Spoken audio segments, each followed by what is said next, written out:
31st March 2026, something significant happened. A company with a market cap of over $400 billion made a strategic decision on that day at 6 a.m. that really drew a lot of attention and people asked a lot of questions about it.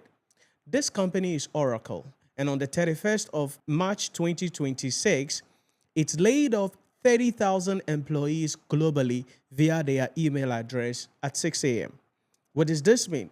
It means that these 30,000 employees globally got up in the morning and checked their phone and received an email, and that was all. Termination of their employment. Why is this important? This is important because you must understand and ask yourself, why will a company get up and lay off 30,000 people in one day? This is not a company that is a loss-making company. Normally, when you hear companies laying off staff, your mind is like, okay, hey, the company is not doing well, so it makes sense that they should lay off people. But Oracle is not your regular company that is making losses and hence has to lay off people in order to make up for some of the cost and increase its profitability. Oracle is a company that is having a year-on-year profit increase of over 90%.